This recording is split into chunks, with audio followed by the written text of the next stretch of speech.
Le Congo ne tombera jamais. Au sommaire de notre magazine, retenons que le ministre des Affaires étrangères russe, Sergei Lavrov, a rencontré son homologue, le ministre des Affaires de Sierra Leone, Timothy Kaba, pour une rencontre vraiment diplomatique pour parler de la relation bilatérale entre les deux pays à Moscou. Retenons encore que le président du Burkina Faso, Ibrahim Traoré, le capitaine de la transition, a lancé vraiment un message fort contre l'Occident. C'est tout pour les titres. Sauvons l'Afrique.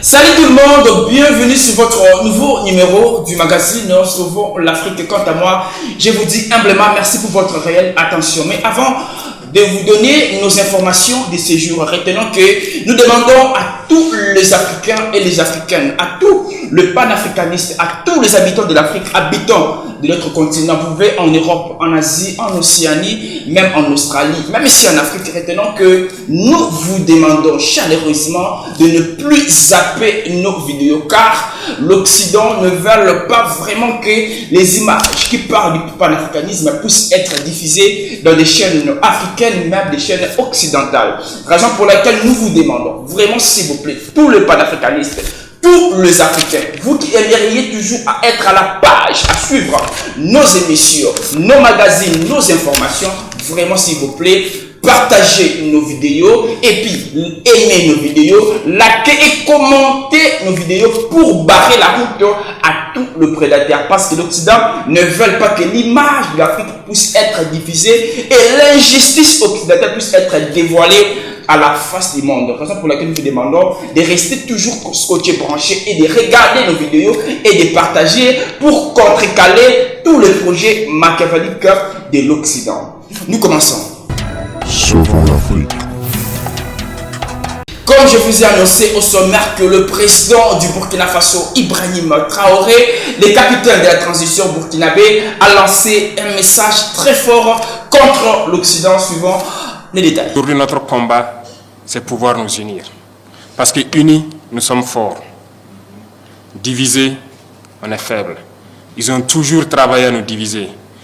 Je vous exhorte à passer le message pour que l'Afrique puisse s'unir. Nous avons la chance ou la malchance de vivre la guerre depuis quelques années. Et à un moment donné, il fallait dire c'est assez. Nous en avons marre. Nous avons pris nos responsabilités et nous nous rendons compte aujourd'hui plus que jamais que nous avons eu raison de prendre nos responsabilités. Parce que ces armées étaient installées ici, n'ont jamais pu, en aucun moment, surveiller notre territoire pour voir les terroristes qui venaient nous tuer et repartir, avec tous les moyens qu'ils avaient. Et lorsque nous les avons demandé de partir, aujourd'hui nous avons pu acquérir un bon nombre de moyens qui nous permettent de faire notre guerre et d'éloigner la menace et de l'endiguer, je dirais. Nous avons pu équiper nos forces et reconstituer nos armées. Ça ne leur plaît pas. Forcément, ils vont créer d'autres schémas. Mais nous sommes là et nous tiendrons. Grâce à vous qui êtes loin et qui nous soutenez. Nous tiendrons toujours debout parce que l'Africain, c'est la résilience. Nous avons assez souffert. La première chose que vous pourriez faire pour l'Afrique, c'est de passer le message positif. Assez de pillages, assez de morts. Il est temps qu'on s'unisse et qu'on travaille. Nous ne demandons qu'à vivre dignement, à vivre libre. Passez le message pour éveiller les consciences. Certains gouvernants essaient d'endormir leur peuple toujours et continuent de piller leur peuple au profit de l'Occident. Il faut que ça cesse. Qui mieux que vous pour passer ce message aux différents peuples? L'Afrique doit se réveiller. Les jeunes doivent se réveiller et ne plus permettre à ce que la même politique continue. Ce n'est pas possible. L'Afrique est encore vierge. Tout est à faire en Afrique. Regardez comment nos villes sont. Nous pouvons aussi développer. Nos systèmes de santé, d'éducation, nous pouvons tout développer. Voilà que dans cette diaspora tant riche, nous avons toutes les spécialités. Aujourd'hui au Burkina, nous sommes en train de réfléchir à mettre en place une université polytechnique, rien que pour former des ingénieurs scientifiques. Et je pense que vous serez les bienvenus pour apprendre à vos jeunes frères. En RDC, retenant que début de l'examen d'État, malgré la guerre et les agressions du 1-23 soutenues par le Rwanda, le gouvernement congolais est déterminé à organiser l'examen d'État pour les élèves de 6e année des humanités, suivant le détail. La session 2024 de l'examen d'État est officiellement lancée en République démocratique du Congo. Les sujets sous-scellés sont retirés des urnes. Les épreuves peuvent commencer. Cette année, ils sont près d'1 million d'élèves à passer ces examens, l'équivalent du baccalauréat en France. Mais ici, dans la province du Nord Kivu, ils se déroulent dans un contexte dominé par l'insécurité et la guerre. Nord Kivu 2, Nord Kivu 3 passeront leurs examens d'État en toute quiétude et que nous aurons un résultat satisfaisant. Je crois que tout le peuple congolais est en train de nous observer. À chaque moment, on nous appelle pour nous demander ce qui se passe. On entend les bombes tomber par-ci, par-là. Mais notre résilience fait l'honneur de notre province. Cette année, ils sont plus de 60 000 élèves à passer les épreuves dans 203 centres répartis à travers le Nord Kivu. Une province confrontée à des violences quotidiennes. Rien que vendredi dernier, une attaque à la bombe a fait 14 morts et 35 blessés à Goma. Malgré le conflit, malgré la menace des rebelles du M23, les élèves se sont présentés en nombre dans les centres. À la sortie, ils sont doublement soulagés d'avoir passé leur épreuve sans interférence de la guerre.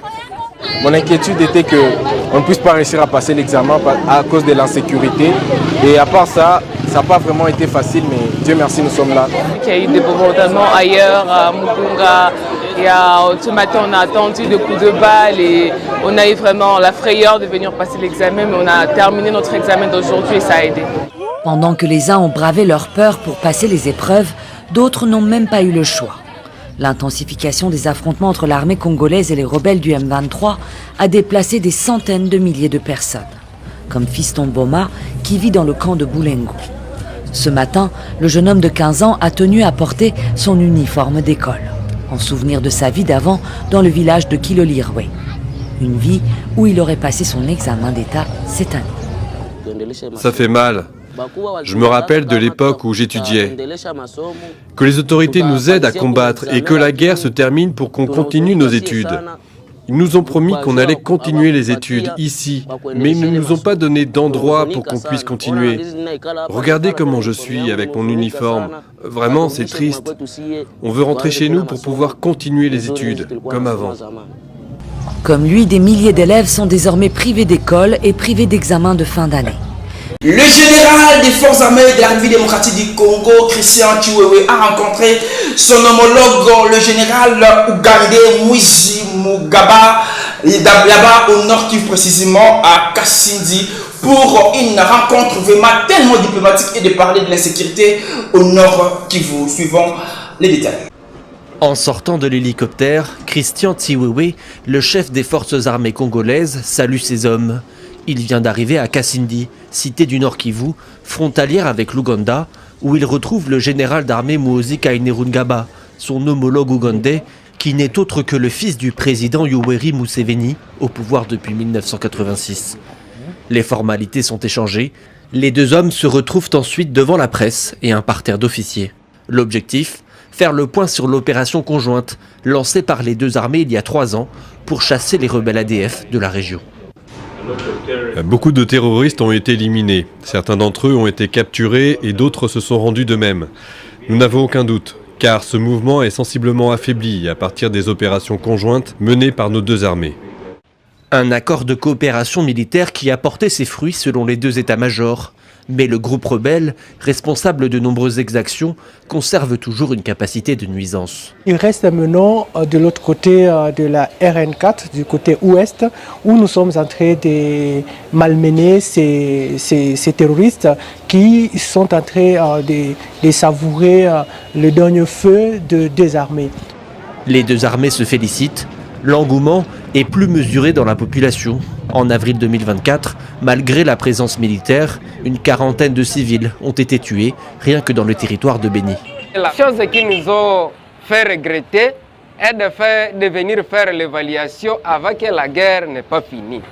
Et nous espérons que depuis longtemps, même n'importe quelle cérémonie, on doit faire l'évaluation après la réalisation La région de Béni est confrontée depuis plus de 20 ans à la violence des groupes armés. Les exactions touchent particulièrement les civils qui sont les premières victimes et paient un lourd tribut. En Europe, retenons que le ministre des Affaires étrangères russe Sergei Lavrov a rencontré son homologue, le ministre des Affaires étrangères de Sierra Leone, Timothy Kaba. Une rencontre vraiment tellement diplomatique à Moscou, suivant les détails.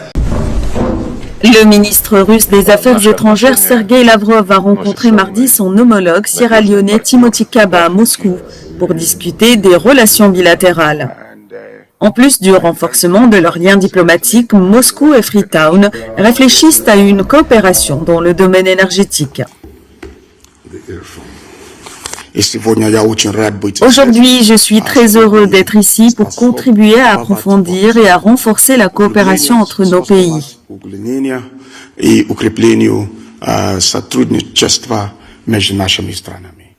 Et je voudrais féliciter le président Vladimir Poutine pour sa victoire confiante et son investiture aujourd'hui.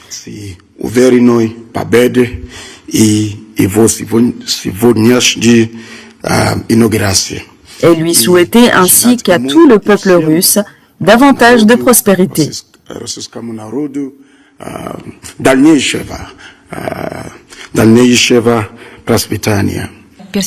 Lavrov a qualifié la Sierra Leone de partenaire fiable traditionnel en Afrique. Nous prévoyons d'ouvrir de nouvelles missions diplomatiques sur le continent africain, notamment à Freetown. Nous prévoyons de le faire cette année, avant la fin de l'année. Toutes les décisions nécessaires ont été prises. Il faut les mettre en œuvre. C'est une phase pratique et nous y travaillons.